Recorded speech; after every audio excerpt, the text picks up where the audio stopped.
¿Qué hay? Soy Deidi, y hoy les presentaré a alguien que les hablará un poco de la historia francesa y su maravilloso teatro. Sé que a veces la historia puede ser un tanto tediosa, pero para que sea más llevadero, imaginen que es un chismecillo.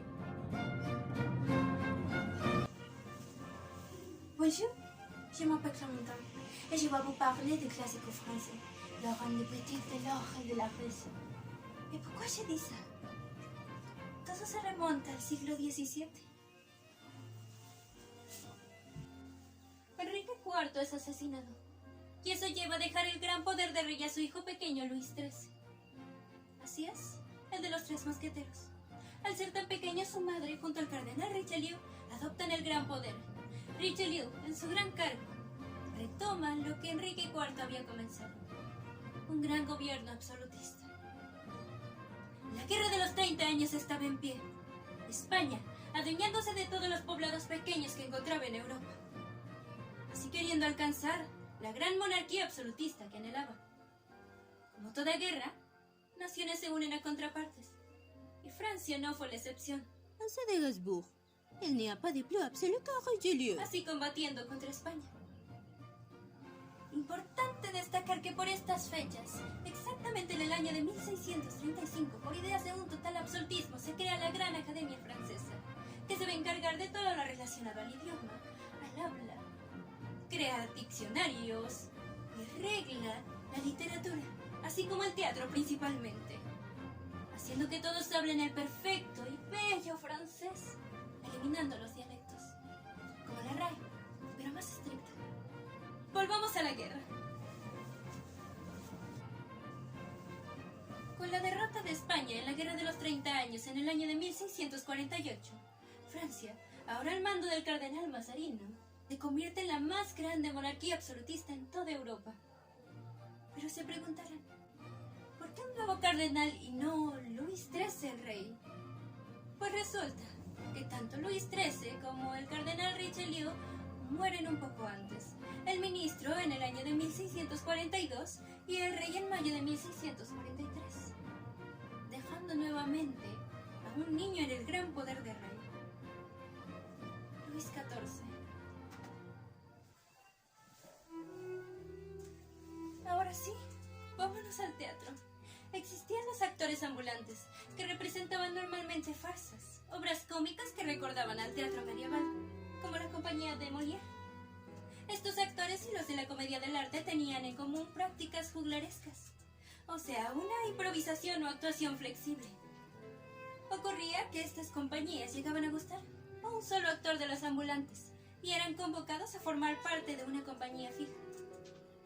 Claro, solo una de las dos compañías fijas que existían en Francia: la Troupe Royale y la Compañía del Rey de Orange.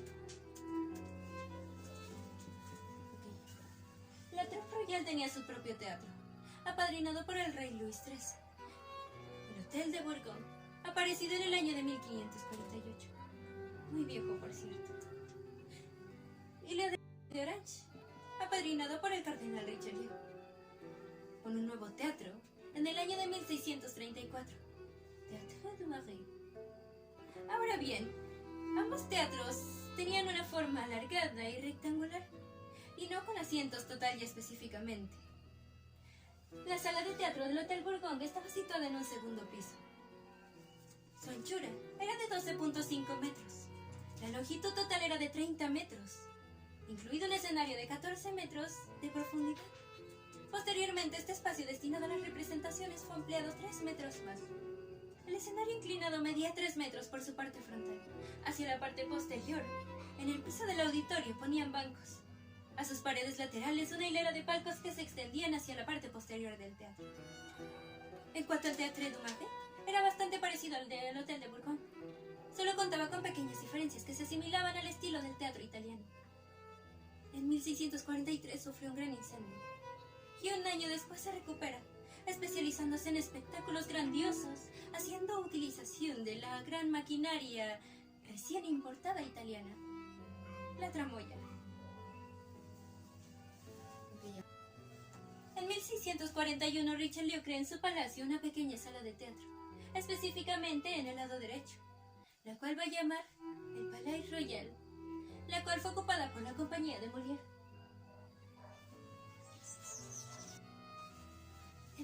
1660, mientras Luis XIV estaba en su juventud, aproximadamente a sus 22 años y para su boda, el cardenal Mazarino crea la Salle de Machins, un teatro enorme y artificioso, lleno de maquinarias propias del teatro barroco. Cambios de escenarios, actores volando en nubes. Los Beaurain, encargados de su construcción y maquinaria, establecieron un estilo clásico del francés, enfatizando líneas gruesas y curvas, ornamentación incrustada.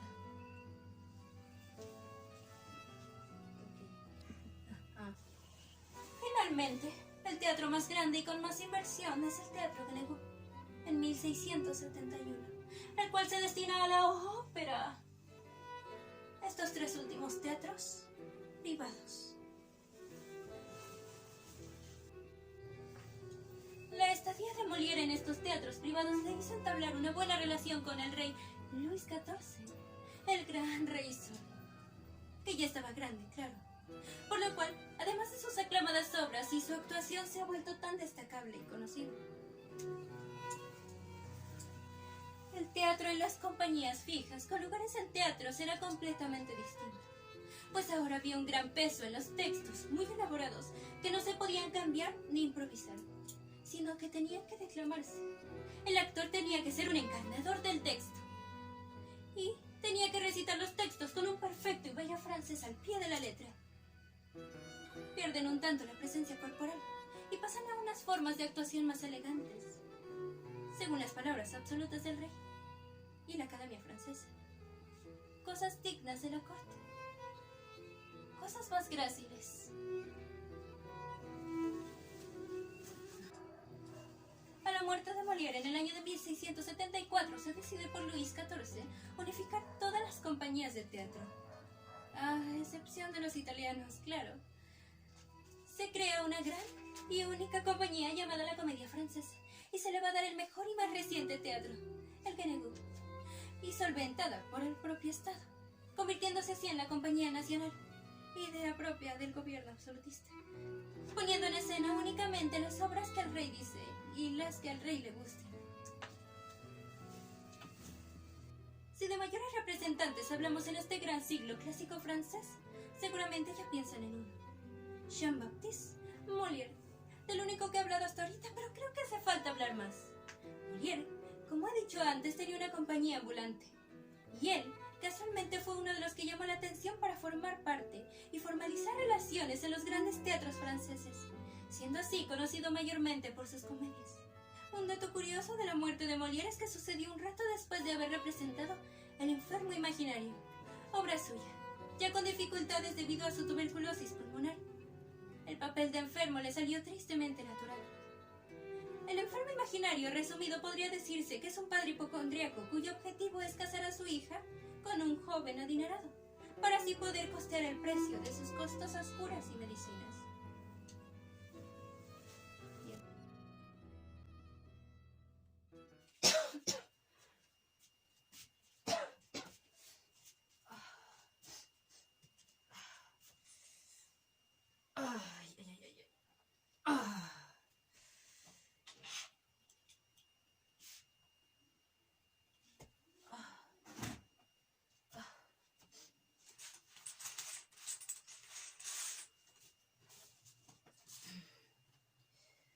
Resulta, pues, que en el mes corriente he tomado 1, 2, 3, 4, 5, 6, 7, 8, 9 medicinas, más 1, 2, 3, 4, 5, 6, 7, 8, 9, 10, 11 y 12 lavativas, mientras que en el mes pasado fueron 12 medicinas y 20 ayudas. Ahora me explico por qué no me encuentro este mes tan bien como en el anterior. Le diré a Purgón para que regularice el tratamiento. A ver, llévense todo esto de aquí.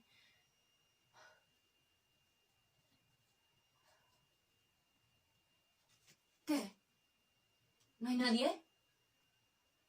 Por Más que digo siempre, caray. No han de estar en sus puestos.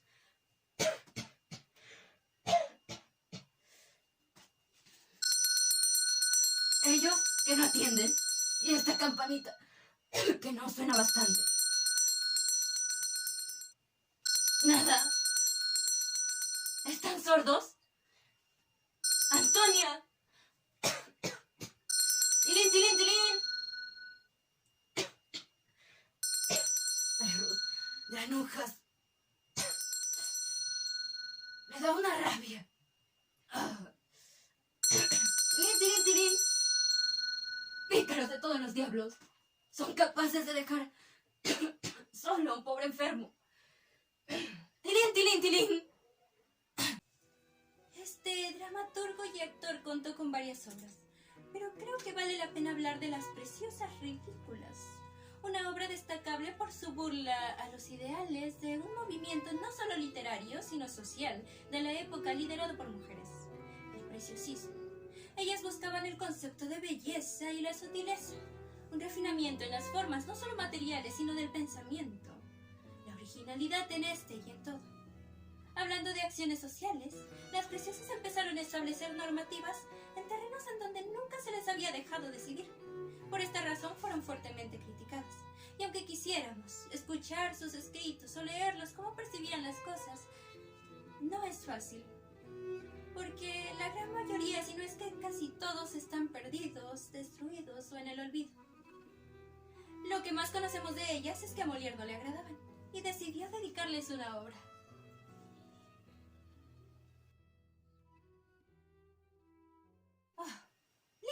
Galantería la suya. ¿Cómo? ¿Empezarlo primero por el casamiento? ¿Y por qué creéis que se empiece entonces? ¿Por el concubinato? ¿No es una conducta de la que tenéis motivos para estar satisfechas, y tanto vosotras como yo? ¿Hay nada más que agradecer que eso? Y ese lazo sagrado al que aspiran, ¿no es prueba de la honradez de sus intenciones? Padre mío, lo que decís es propio del último burgués. Me avergüenza oíros hablar de ese modo. Deberíais haceros enseñar el aire elegante de la... No necesito ni aire ni canción. Te estoy diciendo que el matrimonio es una cosa santa y sagrada. Y que es obrar como gente honrada empezar por eso. Otro máximo exponente de este periodo es Pierre Corneille, contemporáneo de Molière, que además de haber estudiado Derecho y ejercido cargos importantes en Rouen, su lugar de nacimiento, fue un dramaturgo espectacular. Corneille se hace famoso con la tragedia del Cid, basada en las mocedades del Cid del dramaturgo español Guillén de Castro. Esta obra, por parte de Corneille, fue fuertemente condenada por los críticos de la época por no seguir estrictamente las reglas clásicas del teatro francés.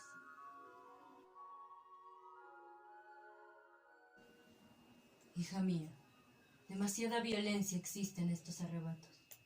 Cuando se hace justicia, debe echarse todo en los platillos de la balanza. Mató a tu padre. Él era el agresor. La equidad misma me ordena ser benigno. Antes que acusarle, consulta bien a tu corazón. Rodrigo es su dueño. Y tu amor en secreto le da gracias a tu rey porque con su perdón le conserva para ti. ¿Para mí? Mi enemigo. El objeto de mis iras.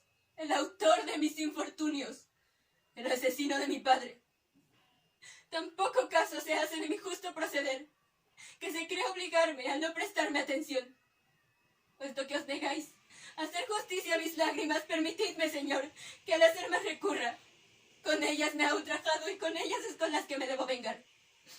Reclamo su cabeza a todos vuestros caballeros. Sí, que me la traigan.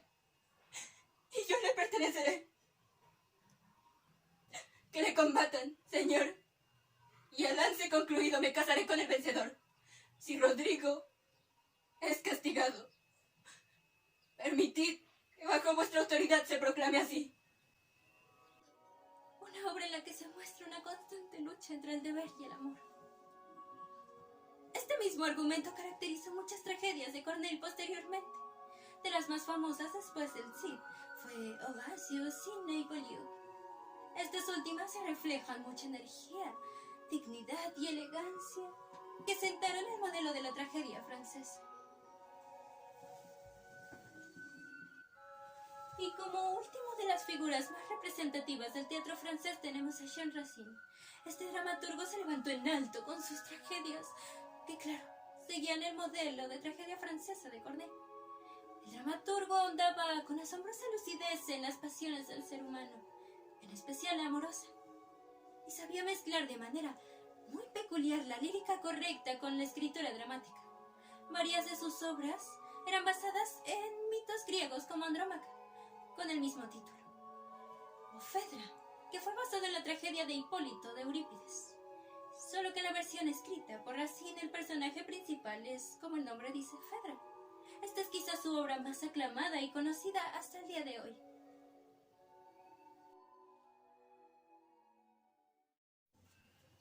Y bien, vos triunfáis. Mi hijo ya no existe. ¿Cuánto debo temer? Y qué cruel sospecha, absolviéndolo en mi corazón. Con justicia me alarma, pero, señora, ha muerto. Recibid vuestra víctima. Gozad con su pérdida, legítima o injusta. Acepto que mis ojos me hayan engañado siempre. No creo criminal, puesto que sois vos quien lo acusa. Su muerte ofrece motivos suficientes para mi llanto. Sin que vaya a buscar revelaciones odiosas, que no pudiendo devolverlo a mi justificado dolor, solo harían más que acrecentar mi desdicha. Dejadme, lejos de vos, lejos de estas riberas, escapar de la ensangrentada visión de mi hijo destrozado. Confuso, perseguido por un remordimiento mortal, querría desterrarme del universo. Me ocultaría mejor y si fuese menos conocido entre los hombres. Odio hasta los privilegios con los que me honran los dioses. Y me retiraré a llorar sus mortíferos favores, sin cansarlos más con inútiles plegarias. Cualquier cosa que por mí hicieran, toda su funesta bondad, no podría pagarme lo que me han quitado. Oh, Teseo, hay que romper un injusto silencio. Hay que devolverle la inocencia a vuestro hijo. Él no era culpable. Padre infortunado, y lo culpé fiándome de vos, cruel, maldita. ¿Pensáis que eso basta para perdonar? Los momentos me son preciosos. Escuchadme, Teseo. Fui yo. Estas obras que he mencionado no son más que una mínima parte del gran repertorio de obras. Y además, por mencionar solo algunos dramaturgos destacados, que si no esta historia duraría mucho más de lo que está durando. Así que, vamos a lo que sigue.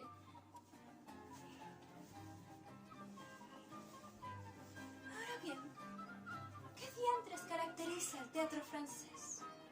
¿Qué lo define mejor? Bueno, inicia la reincorporación de algunos textos griegos, dentro de ellos la poética de Aristóteles, dentro del compendio europeo. La poética de Aristóteles dirigida a la tragedia griega llega a Italia, donde los italianos la traducen del griego al latín y del latín al italiano, y se origina el corpus aristotélico, del que en el siglo XVII, a su llegada a Francia, la Academia Francesa la toma como la Biblia del teatro. La traducen al más perfecto francés y adoptan la mímesis aristotélica.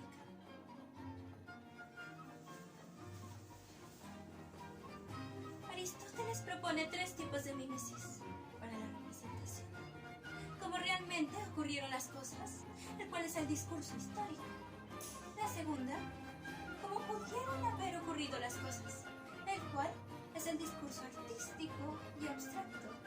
Y la tercera, cómo debieron haber ocurrido las cosas, cuya última opción escogió representar principalmente la total, absoluta y correcta Academia Francesa, sumándole al teatro así una iniciativa moral, propia de la época, claro, y una representación de un mundo idealizado, lo que se podría decir fue una característica principal del clasicismo francés. Además, imponen 3 unidades de lugar. Las obras se tenían que hacer en un lugar específico. A veces había flexibilización, pero en general no. De tiempo. Un tiempo entre 12 a 24 horas. No más.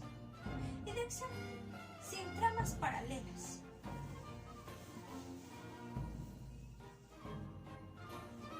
En estas representaciones va a existir el decoro interno y el decoro externo.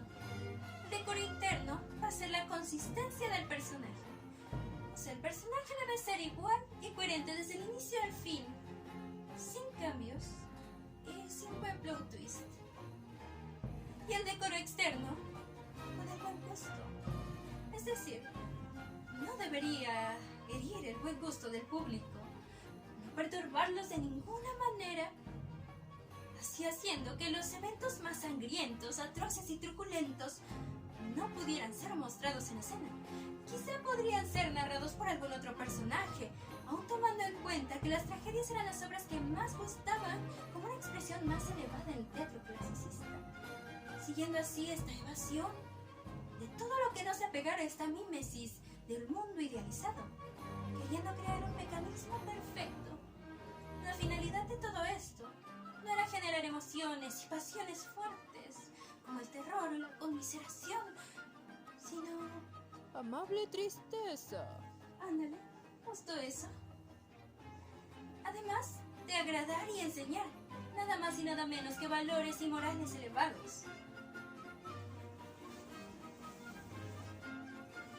El fin de este maravilloso esplendor cultural, y sobre todo teatral, impulsado por Luis XIV, imponiéndose por sobre el barroco de la época, tiene su espacio al término del reinado absolutista, que acaba totalmente gracias a la Revolución Francesa, que comenzó en el año de 1789, y la Asamblea Constituyente formada el 9 de julio del mismo año.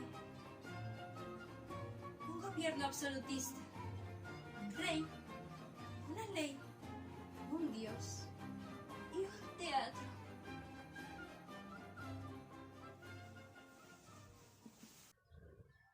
Espero que Clementine haya explicado y representado bien todo.